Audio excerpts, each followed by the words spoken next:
Hola, ¿qué tal? Nosotros somos alumnos de la Universidad de Piura y vamos a hablarles sobre la dislexia. Este proyecto tiene dos fines: poder explicar nuestro proyecto sobre Dislexia Educando y poder dar información sobre la dislexia a los beneficiarios de este proyecto. Esta investigación lo pueden ver en un video que está disponible en nuestro canal de YouTube. ¡Suscríbanse! Y como retribución a los participantes de esta investigación, estamos haciendo este video para poder informarles a los profesores cómo detectar la dislexia y poder manejarla en el aula. Entonces, comencemos definiendo ¿qué es la dislexia? La Asociación Internacional de la Dislexia lo ha definido como un trastorno de origen neurobiológico y también heredable. Bueno, digamos que el niño puede comprender muy bien qué es el lenguaje, pero se le hace más difícil decodificar letras. Por ejemplo, puede confundir la P con la Q. Tiene que haber un problema en la adquisición de la conciencia fonológica. Se caracteriza por la dificultad en la asociación de letras con sonidos, en la dificultad en el letreo, entre otras. Lo que haremos entonces a continuación va a ser explicar los siguientes conceptos: el origen neurobiológico, la conciencia fonológica y la asociación letras con sonidos. Empecemos con ese origen neurobiológico. ¿Qué está ocurriendo en el cerebro del niño? Leer no es natural. El cerebro del niño al principio no se le hace fácil aprender a leer. Al contrario, ese aprendizaje requiere un proceso, pero hablar sí que es natural. Los niños desde muy pequeños ya pueden ir reconociendo el lenguaje oral. Tienen capacidad para reconocer una lengua y detalles finos en las palabras que se dicen. Por ejemplo, un bebé de 4 meses ya se puede adaptar al idioma español o chino dependiendo de la lengua de su familia. El niño requiere un esfuerzo consciente que incluso moldea su cerebro. De hecho, hay un área del cerebro que se encarga primero de reconocer formas y rostros. Sin embargo, ese es el área que, luego de que el niño aprenda a leer, reconoce letras y palabras. Gracias a su nueva función, a esta área se le conoce informalmente como la caja de letras del cerebro. Lo normal es que a medida que el niño vaya creciendo, se va desarrollando, haya una migración neuronal a ciertas áreas del cerebro. Como su nombre lo dice, las neuronas migran, o sea, viajan de un lado a otro del cerebro. ¿Para qué lo hacen? En el caso de las áreas que nos interesan, las neuronas viajan desde el lugar del lenguaje oral hasta áreas visuales que, si se entrenan, se vuelven la caja de letras del cerebro. Lo importante es que en el caso de los niños con dislexia, las neuronas no lo hacen. Estas se concentran en el área del lenguaje oral, se quedan ahí. Esa área que, si se estimulaba, se volvía la caja de letras del cerebro, se queda con pocas neuronas, se subdesarrolla. Con eso pasan dos cosas: menos neuronas en esa caja de letras y una sobreconcentración de neuronas en el área del lenguaje oral. Aunque crees que esto es bueno para el lenguaje oral, en verdad pasa todo lo contrario. Se crea una anomalía que genera que no se desarrolle o se desarrolle mal algo llamado conciencia fonológica. Bueno, ¿y qué es la conciencia fonológica?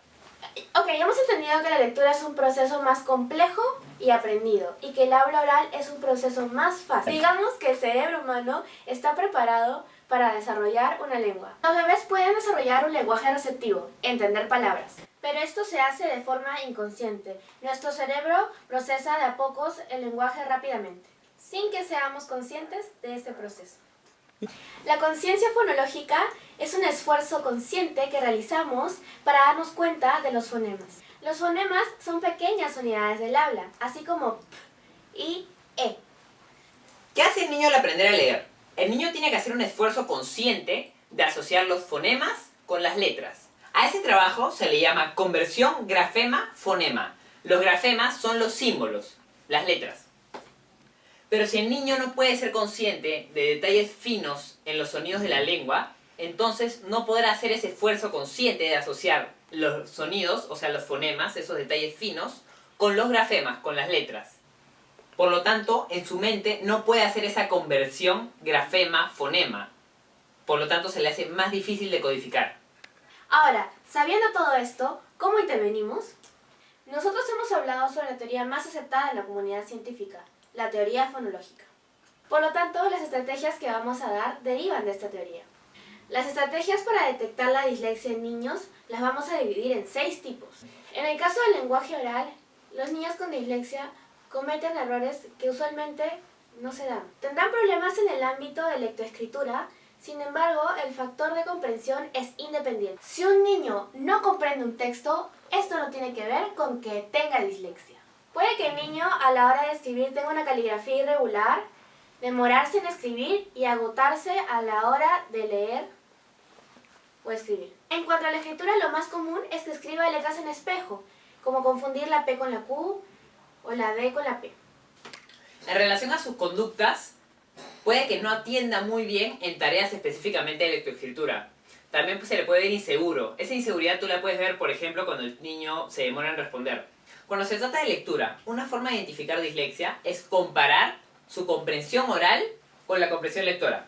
Si el niño entiende bien cuando se le dice algo, pero se le hace difícil comprender un texto escrito, esto es un indicio para identificar la dislexia. Otro indicio relacionado con la lectura y muy importante es evaluar su lectura de pseudopalabras, es decir, palabras que no existen, por lo que para este niño esa palabra no tendría sentido. Un ejemplo de esto es evaluar cómo lee la palabra rasquetalizador. Si el niño confunde la palabra rasquetalizador por raspuetalizador, entonces ese niño puede que haya confundido la P con la Q. Ahí puede haber un indicio de dislexia. Y esto es muy importante mencionar. No significa que un profesor pueda diagnosticar a un niño. De acá solo estamos dando indicios, pero el que decide el diagnóstico es un especialista, un profesional de esa área, y esto se hace luego de una evaluación bien seria. Evitemos las etiquetas. Ahora, tienes un niño con dislexia, ya lo diagnosticaron. ¿Cómo manejamos ese niño?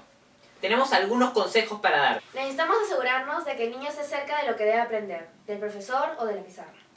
Asegúrese que el niño entiende el material escrito y si es necesario, explíqueselo oralmente.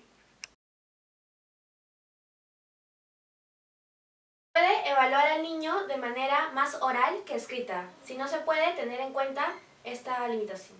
Okay. A veces en clase el profesor le pide al niño que haga lecturas en voz alta. Entonces, en el caso de los niños con dislexia, sería mejor que estas lecturas en voz alta sean lo más cómodas posibles. Trate de prepararle y avisarlo desde antes que va a leer una parte del texto. Sería mejor que al niño se le evalúe más de manera oral que escrita y si no se puede, considerar esto en la evaluación. Evitar en lo posible las lecturas muy extensas. El nivel de dificultad de las tareas es distinto a la cantidad. Las personas con dislexia sí pueden comprender el lenguaje muy bien. El problema está más en la tarea de leer que en la comprensión. No se trata de no darle textos complejos, sino que estos textos complejos sean más cortos.